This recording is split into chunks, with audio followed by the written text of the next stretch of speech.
mà phi bằng bảy khai ta đo sam sự bảy khai còn chạy khla chẳng mà phi bằng bảy khai ban đi tha pi năm cả lá ta đo sam sự bảy khai nó cứ ở khẩu bảy năm nơi pe đai pa mạ miền cônอายุmà phi bằng bảy từ sam sự bảy khai pa mạ trời tai cọt sầm quá rồi có chếtสังเกต mơ từ lời cài vật khu các bạn bảo cồn chấm nói đai là phong đai trời taiสังเกต rồi có tam tan từ lời cài áp vật khu các bạn bảo cồn cứ miềnประปีchấm nói haiថ្ងៃនេះគឺនាងខ្ញុំនឹងនិយាយសរុបពី28ទៅ33ខែហ្មងខ្ញុំអត់រៀបរាប់ពីមួយខែដោយលើកមុនទេដោយសារតែវាស្តៀងគ្នានៅក្នុងចាប់ពី28ទៅ33ខែហើយត្រូវតែចំណាំថាអ្វីដែលនាងខ្ញុំរៀបរាប់មិនមែនចេះតែប៉ុណ្្នឹងវាលើសនឹងទៀតប៉ុន្តែគឺនាងខ្ញុំរៀបរាប់អ្វីដែលជាកូនសំខាន់សម្រាប់ឲ្យប៉ាម៉ាក់នឹងតាមដាននិងសង្កេតមើលទៅលើកូនចំណុចទី1ដែលឪពុកម្ដាយត្រូវតែចេះសង្កេតមើលទៅលើកូនក្នុងការប្រវត្តិខួរក្បាលរបស់កូនទី1គេថា gross motor skill គឺជំនាញដែលកូនចេះប្រើប្រាស់នៅចលនាសាច់ដុំធំរបស់គាត់ទី1យើងឃើញថាគាត់ចេះលេងលោតទី2គឺគាត់អាចដើរថយក្រោយបានប្រហែលជា10ជំហានហើយទី3គឺគាត់ឈរជើងមួយមានលំនឹងទី4គឺគាត់ដើរបង់បោយដោយមនុស្សធំដែរអញ្ចឹងចំណុចទី2 Kata Fine Motor Skill គឺជាជំនាញដែលកូនចេះប្រើប្រាស់នៅចលនាសាច់ដុំទូចៗរបស់គាត់នៅពេលដែលកូនអាយុចន្លោះចាប់ពី28ទៅ33ខែឃើញថាគាត់ចេះប្រើប្រាស់នៅចលនាសាច់ដុំទូចៗដោយចេះប្រើដៃទៅមួលបិទឬក៏បើកនៅគម្របដបឬក៏គម្របកឡអ្វីមួយចេះបើកទំព័រសៀវភៅទៅមុខនឹងបានច្រើនសន្លឹកចេះរៀបចំរបស់ដែលដាក់ត្រួតលើគ្នាយ៉ាងហោចណាស់ក៏បាន8ដុំឡើងដែរប្រសិនបើគាត់លេងប្រភេទ block ដែលមានរាងជាជ្រុងរាងជាការ៉េអញ្ចឹងគាត់រៀបបានឡើងប្រហែលជា8ដុំឡើងហើយថែមទាំងចេះលោកចាប់របស់ខ្វែងដៃគ្នាថែមទៀតផងចំណុចទី3 Kata Self Help គឺជាជំនាញដែលកូនចេះជួយខ្លួនឯងគឺ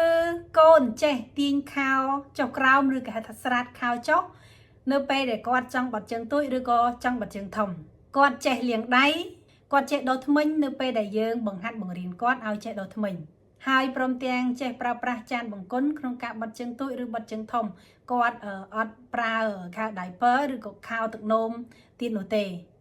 ចំណុចទី4ហៅថា problem solving គឺជាជំនាញដែលកូនចេះដោះស្រាយបញ្ហាគាត់ចេះផ្គូផ្គង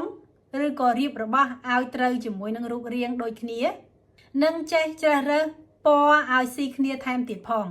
មិនត្រឹមតែប៉ុណ្្នឹងទេគាត់ចេះចង្អុលទៅរូបភាពហើយចេះពិពណ៌នាឬក៏រៀបរាប់អំពីរូបភាពទាំងនោះពីអត្ថន័យនៃរូបភាពនីមួយៗដូចជានៅក្នុងរូបមានម៉ាក់មានប៉ាមានប្អូនមានដើមឈើមានភ្នំលាក់និងលាក់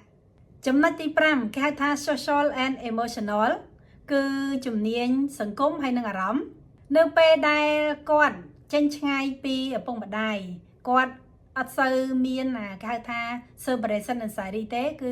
គាត់អត់សូវមានតាក់ទងជាមួយនឹងបញ្ហា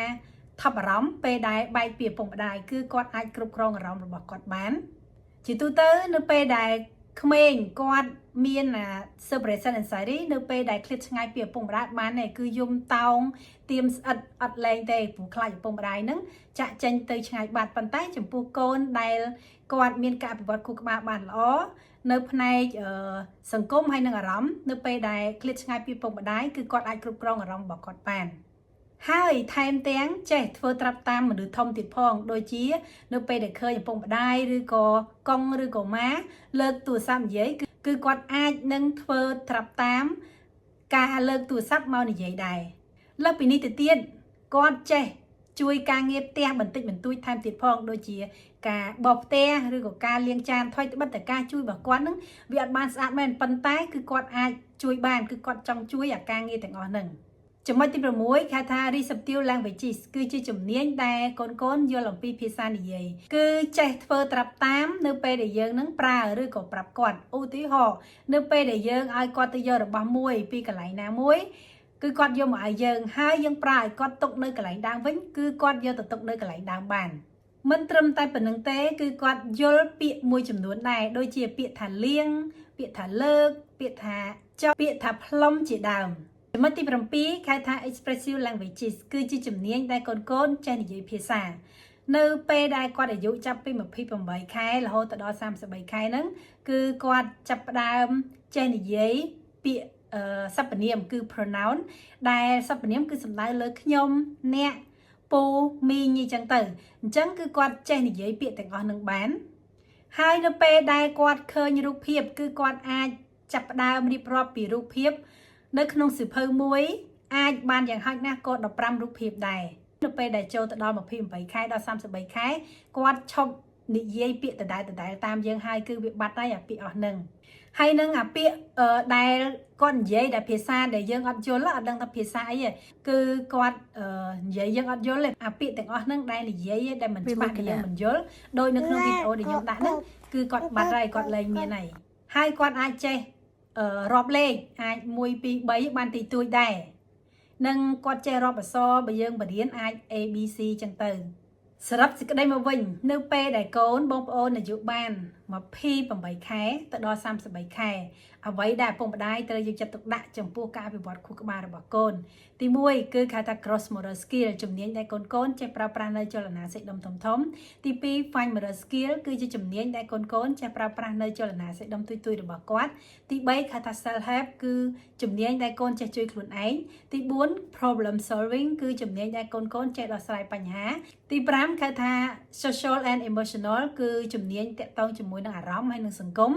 ទី6គឺ receptive languages គឺជំនាញដែលកូនចេះយល់អំពីភាសានិយាយទី7គេថា expressive languages គឺជាជំនាញដែលកូនចេះនិយាយភាសាដូច្នេះប្រសិនបើកូនរបស់បងប្អូនអាយុចាប់ពី